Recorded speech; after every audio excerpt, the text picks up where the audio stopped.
Hello les crossfitters. Salut. On se retrouve aujourd'hui pour un WOD particulièrement altéreux. On va travailler notre technique, pas qu'elle s'envole. Donc pour ça, on a besoin d'être mobile comme toujours. C'est important pour faire des belles barres. À toi de jouer, Amandine. Alors, on va commencer par un petit combo chien tête en bas,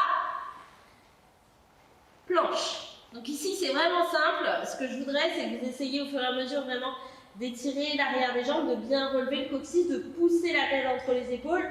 On engage les abdos, on glisse vers l'avant et on fait une belle planche en allégeant au maximum les pointes de pied, en mettant en charge au maximum les mains, les poignets. Les bras sont bien tendus. Ça, vous allez en faire 6. Comme ceci, vous prenez votre temps. Ensuite, pose de l'enfant, child pose. On est là, on glisse vers l'avant, on plonge, on remonte et on s'arrête où on peut, en cobra ou en baby cobra. Ok? D'ici, on repousse le bassin vers l'arrière, on étire, on ouvre l'angle des épaules, on plonge vers l'avant, on remonte. 6 également. Une fois que vous avez fait la 6e répétition, vous restez ici. Alors, vous pouvez écarter un petit peu plus les mains si c'est plus confortable pour vous. Vous engagez bien les fessiers. Vous allez juste faire 6 rotations. Vous tournez l'épaule. Vous essayez de regarder vos pieds. Revenez. Et la même chose de l'autre côté, les fessiers bien engagés. 4 rotations comme ceci. Ensuite, on va se relever, se mettre en squat profond parce qu'il y a de l'haltéro aujourd'hui. Même si en fait on va pas trop descendre en squat. C'est pas grave. Ah bah si. On va descendre en squat. On va descendre en squat? Ouais. On va descendre en squat. Et oui, je suis là. On descend, Ben n'est jamais très loin. On descend un genou, ni tape. On fait une rotation interne. Hop. Et ça, vous avez 8 répétitions à faire. Ok? Et ensuite, comme d'habitude, vous prenez tous les exercices et vous les répétez une 2e fois. C'est bon, on est prêt? Oui. On peut passer sur notre barre. Vous avez besoin pour le warm-up d'un bâton, d'un manche à balai ou d'une barre vraiment légère. On va vraiment travailler pour la qualité, pour la technique avec le travail de passage sous barre. Donc, vous allez faire 5 tours de 10 chutes d'arraché, 10 chutes d'épaulé. On commence par l'épaulé. On est en full extension sur les pointes de pied. Donc on a engagé notre triple extension déjà, cheville, genou, hanche. On n'est pas en hanche muette, c'est-à-dire comme ça. On arrive toujours comme ça. On a engagé notre 3e tirage au niveau des coudes, les coudes bien vers le haut. Et là, sans que le bâton continue de monter, c'est nous qui allons descendre en dessous. On chute, réception, et on remonte. On recommence. Donc vraiment engagé, poitrine ressortie, on n'est pas en avant, on est vraiment une belle extension, les coudes. Et on va faire attention sur la chute, à entendre le bruit de nos pieds, avoir une bonne réception bien directe, un bon contact avec le sol et amener les coudes bien vers l'avant. Voilà. Ensuite, on va faire la même chose en chute d'arraché. Donc vous allez prendre votre prise d'arraché, n'oubliez pas hook grip, donc le pouce à l'intérieur des doigts. Pareil, en extension complète. On a engagé le tirage au niveau des coudes et pareil, on va chuter sous la barre, réceptionner la barre au niveau de ses épaules. Engagé et verrouillé. Donc, extension complète. On va vraiment tomber sans que la barre monte. Et on réceptionne. On ne remonte pas trop vite, on cale bien sa réception, bien stable, et on remonte. Donc, 10, 10, 5 tours. Ensuite, skill sur le split jerk. Donc, première chose à faire, c'est placer en front rack. D'accord? Les charges, prenez un peu plus lourd ici, et si vous n'avez pas de barre, prenez dumbbell ou kettlebell. Donc ce qui va être important, ça va être d'avoir une barre bien placée sur ses épaules. Donc le dos reste droit, les hanches sont neutres. C'est les 2 points de focus les plus importants dans un premier temps. Ensuite, les coudes légèrement montés et ouverts sur l'extérieur. On n'est pas obligé d'être en full grip au niveau de sa barre, on peut laisser la barre avec les mains un peu détendues. L'important c'est que, bon là c'est un bâton, c'est plus difficile, mais que la barre soit bien posée sur les épaules. On pousse les épaules vers le ciel, vers l'avant. Voilà, et on est en rotation externe au niveau de l'épaule. On n'a pas les épaules rentrées comme ça, on a vraiment l'épaule ressortie, le torse bombé, la cage thoracique engagée et une bonne plateforme sur l'épaule. On va engager son dip, faire une belle extension explosive et venir, pas vraiment pousser dans sa barre, mais venir s'écraser sous sa barre. On commence, extension, dip, voilà, comme ceci, on est bien stable. Donc le pied avant, le pied arrière bouge en même temps, il ne reste pas sur la même ligne. Fais-le de face pour qu'il voit bien. Donc ici, les pieds vont rester sur le même écart. Bon. Voilà. Le genou avant ne dépasse pas la pointe de pied. D'accord?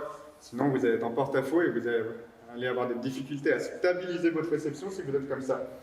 Et surtout à remonter. Voilà. Donc 6 x 10 split jerk. Vous pouvez monter la charge graduellement au fur et à mesure. Et ensuite, on passe au road. Au road qu'on a eu au CrossFit Games, qu'on a habilité un peu pour le rendre accessible, déjà pour que vous le fassiez chez vous et au niveau de la difficulté. Vous aurez à faire 30 clean and jerk. Clean, jerk. Push jerk et split jerk autorisé. Ensuite, vous aurez à faire 30 pull-ups. Alors ici, évidemment, hein, si vous avez une barre, vous connaissez les pull-ups, soit strict, soit si vous avez une barre suffisamment bien accrochée en keeping.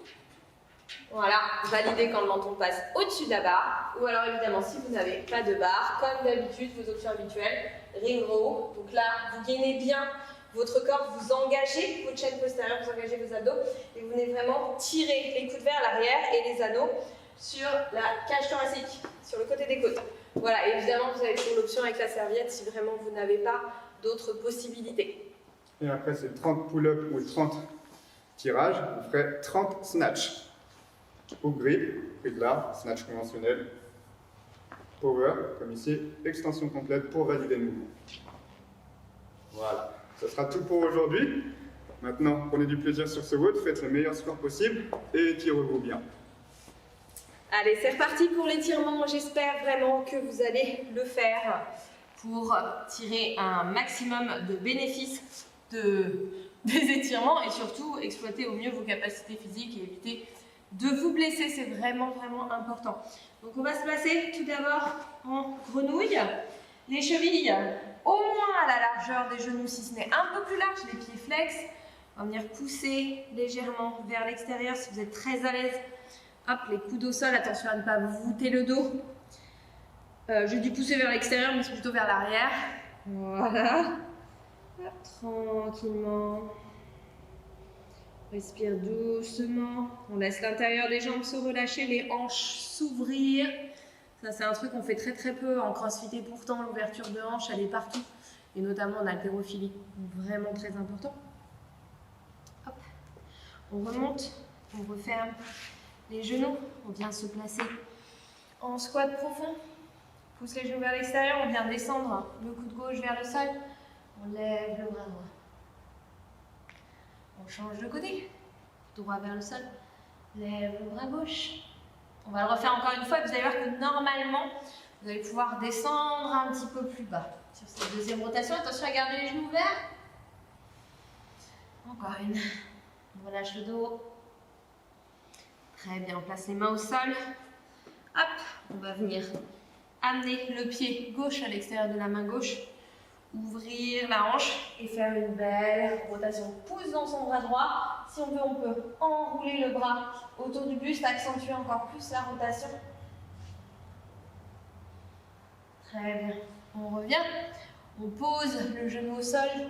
On s'auto-grandit. On ramène les mains au cœur. Ne vous inquiétez pas, c'est pas du yoga. C'est juste que là, vous allez faire une belle rotation dans l'autre sens. Ouvrez votre genou, stabilisez vos appuis. Respirez doucement et voyez jusqu'où vous pouvez faire la rotation sans tourner les hanches, en gardant les jambes vraiment stables. Ok, on change de côté. On ouvre la jambe droite, on étire en grande fente avant, on repousse dans les bras. On ouvre le bras gauche, le bras droit pardon. On ouvre la cage thoracique, on peut aller plus loin en enroulant le bras, en crochetant la main sous la hanche, en ouvrant encore plus la cage thoracique vers le plafond. Respire doucement. Très bien. On revient. On pose le genou au sol. On se redresse. Les appuis sont forts. Le bassin est équilibré. Main au cœur. Les épaules sont basses. On tourne vers la gauche sans laisser le genou retomber. On travaille sa stabilité. On respire doucement. On relâche le ventre. On relâche le bas du dos. Très bien. On revient, on ramène le pied. Hop, on relâche un petit peu, genoux légèrement fléchis. Vous pouvez croiser vos avant-bras, laisser la tête vraiment se relâcher entre les deux épaules. Laissez le coccyx monter, relâchez le bas du dos. Et déroulez. Étirez, grandissez-vous. Et ce sera bon pour aujourd'hui? Et bah oui, ça sera bon pour aujourd'hui. Donc comme l'a dit Amandine, travaillez sur votre mobilité, sur vos étirements, surtout sur les points clés qui sont l'ouverture de hanche, l'ouverture thoracique, une bonne mobilité des épaules. Ça vous permettra de faire de beaux mouvements, de rester protégé aussi sur vos mouvements et de durer longtemps. Merci à toi Amandine. Merci à vous. On se retrouve demain. Prenez soin de vous. Ciao!